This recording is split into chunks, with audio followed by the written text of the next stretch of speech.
Comment ils vont? Comment la Formule 1 est-elle filmée? Vous vous étiez jamais posé la question? Attends, tous les dimanches tu te poses dans ton canapé et tu mates le Grand Prix? Et tu sais pas comment ils font pour que tu vois tout comme ça? Et ouais, parce qu'on oublie en fait que la F1 c'est pas 22 mecs sur un rectangle vert. C'est 20 pilotes qui tournent sur un circuit de plusieurs kilomètres, un spectacle de 2 heures dont on voit tout ou presque en live. Et j'avoue, avant de faire cette vidéo, je me suis posé la question, mais comment ils font? Bah les gars, aujourd'hui de l'hélico au Broadcast Center en passant par les caméras embarquées, je vous explique tout. Allez, on en parle. J'en profite pour vous souhaiter à tous de très belles fêtes de fin d'année. Prenez soin de vos proches, faites-vous des cadeaux, parce que c'est ça le plus important. D'ailleurs, si vous voulez me faire un petit plaisir en cette période de Noël, c'est simple. Je vais pas vous demander une PS5, Mettez-moi juste un petit pouce bleu, abonnez-vous et profitez de la vidéo.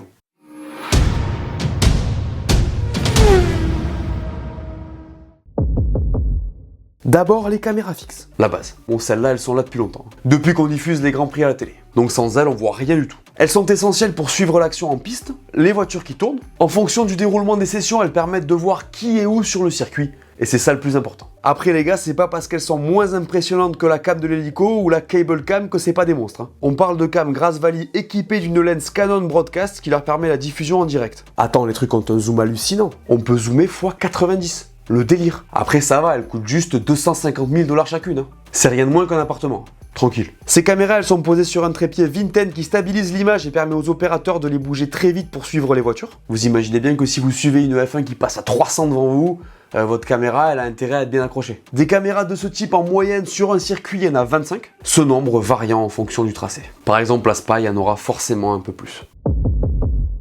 Mais ces caméras stationnaires ne sont pas les seules sur le circuit. Et oui, il y a des caméras plus premium qui servent essentiellement à faire du slow motion. Comment on ferait pour avoir des replays de qualité sinon? Alors il y en a beaucoup moins que les 25 autres, et elles sont placées à des endroits stratégiques du circuit. On essaie de leur donner les angles les plus ouverts possibles pour pouvoir capturer le max d'images. Là on est sur une technologie de ouf les gars. Ces caméras c'est des fantômes ultra rapides qui peuvent capturer plus de 1000 images par seconde. Autant te dire que les ralentis ils déconnent pas. Attends, il y a des actions genre des cartons qui passent à 300 à l'heure, et nous on peut le voir en mode décortiqué. Image par image presque. Je sais pas si vous vous rappelez du carton d'Alonso à Melbourne en 2016, on l'a vu des centaines de fois parce que c'est hyper impressionnant. Quand tu compares la vitesse réelle et le rendu du replay, c'est juste magique en fait. Bref, merci les slow motion. Autre type de cam, les caméras spéciales. Celles-là, elles sont là pour les vues vraiment spéciales.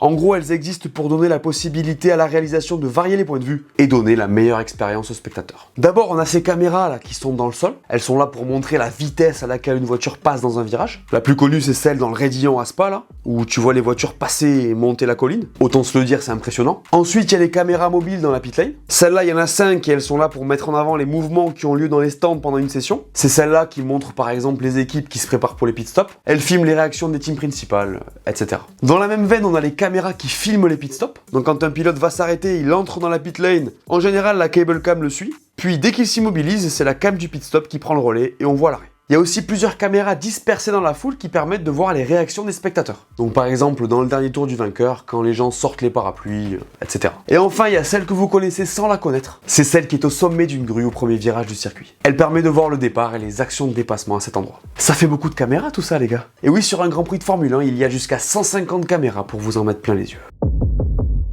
Parlons peu, parlons bien, les caméras embarquées. Alors ça c'est quelque chose. Perso, c'est mes points de vue préférés. Attends, si quelqu'un ne connaît pas ou ne comprend pas la F1, tu lui mets une caméra embarquée d'un tour à Monaco et il ou elle capte direct. Pour moi, c'est les plus folles. On est avec le pilote, on voit ce qu'il fait. Elle montre la vitesse incroyable de ses voitures. Bref, j'adore. Ces caméras, elles existent depuis les années 70, mais c'est en 85 qu'on va les utiliser en course pour la première fois. Et c'est en 89 qu'on va commencer à les utiliser de manière régulière. C'est une technologie qui n'a cessé de progresser. Au début, c'était pas la folie. Les caméras, elles étaient pas stabilisées, donc ça tremblait de ouf. La qualité était très moyenne. Et le pire, c'est qu'il y avait des pertes de signal à cause des arbres ou des structures. Du coup, on perdait des images. Par exemple, on a eu des images de l'intérieur du tunnel de Monaco en on-board que dans les années 2000. Donc ça fait pas si longtemps. Faut savoir que les caméras embarquées, elles sont obligatoires sur les voitures. Par exemple, en 98, il devait y en avoir 3. Et en 2022, il y en a donc 5. 2 sur le T de la voiture. Une vers l'avant, l'autre vers l'arrière, et les 3 autres se situent sur le nez et sur le châssis. Il y a aussi des caméras 360, donc pour voir à 360 degrés, mais on les utilise essentiellement pour les replays et les réseaux sociaux. C'est pas lourd cet équipement sur les voitures? Bonne question encore. Bah, figurez-vous que ça ne dépasse pas 1,8 kg. Dernier point qu'on a mis en place depuis le début de cette saison et que je trouve incroyable, c'est les caméras embarquées dans les casques. Là on est vraiment sur un truc qui régale de ouf. Une caméra qui se situe à côté de l'œil du pilote pour voir comme si on était avec lui. On voit son volant, tout ce qu'il touche comme bouton, on voit la pluie sur son casque quand il pleut, franchement c'est lourd. Et je trouve que c'est vraiment cool que les équipes aient accepté qu'on voit leur volant. Donc point 2, caméra embarquée.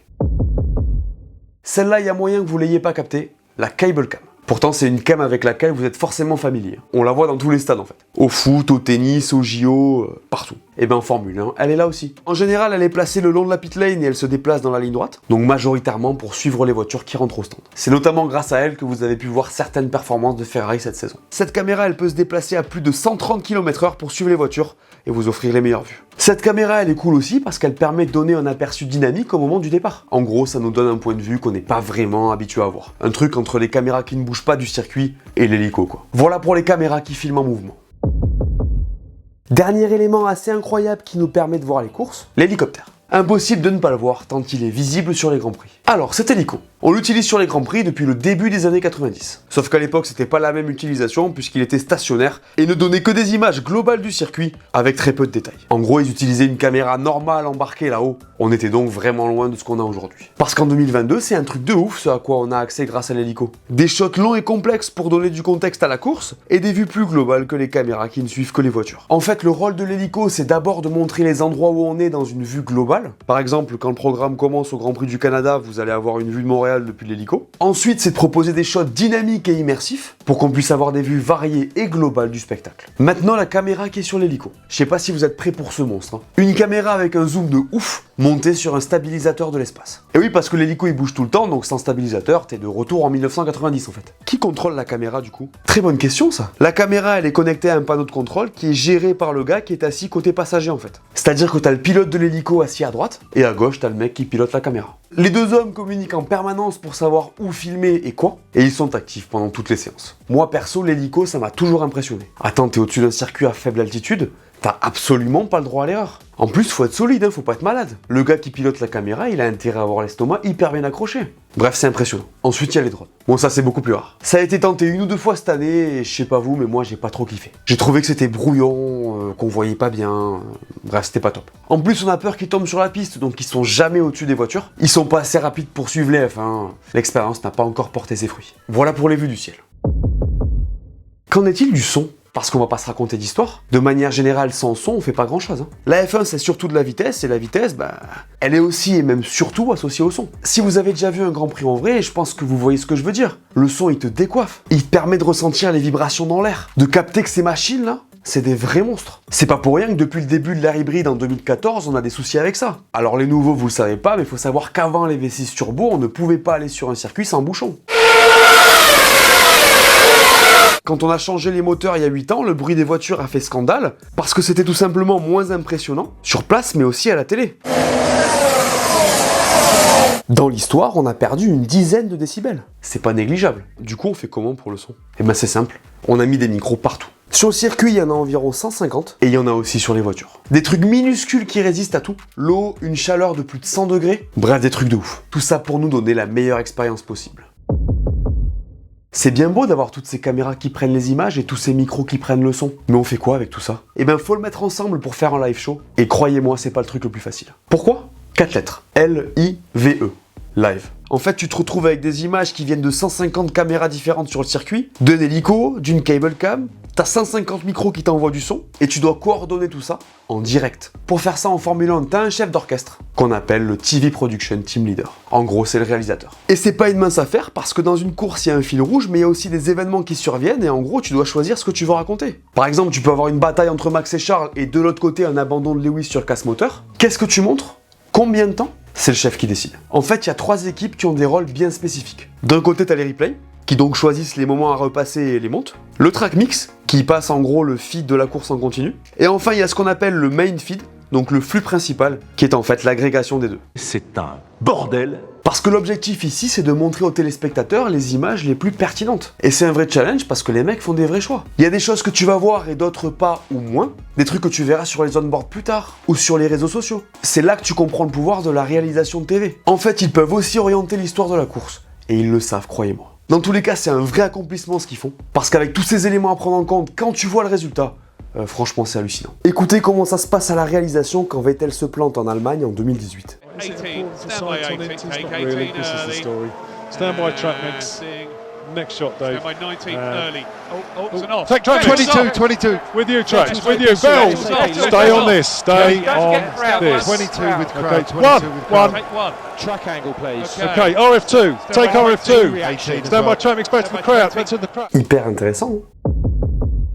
Je l'avais expliqué dans cette vidéo que j'avais faite sur la logistique en Formule 1. Le sport voyage littéralement avec son broadcast center, donc le centre où elle fait la réalisation des courses. En gros, sur un certain nombre de circuits, elle le monte de toutes pièces. Ce broadcast center, il est transporté de course en course, et c'est pas une mince affaire parce que pour bouger toute cette structure et tout ce matériel, il faut 2 gros avions pour les courses lointaines, donc les courses hors Europe, je l'explique dans la vidéo, et plus d'une vingtaine de semi-remorques pour les Grands Prix en Europe. Ça fait beaucoup. Ce centre, il peut être démonté sur un circuit, transporté à l'autre bout du monde et remonté sur un nouveau en 5 jours. Donc oui, on est sur un truc très intense. Voilà, merci à tous de m'avoir écouté, j'espère que cette vidéo vous a plu. Laissez-moi un pouce bleu et dites-moi en commentaire ce que vous pensez de la façon dont la Formule 1 est filmée. N'oubliez pas d'aller voir mes dernières vidéos que vous n'auriez pas vues. Dites-moi tout et on s'abonne. Allez, ciao!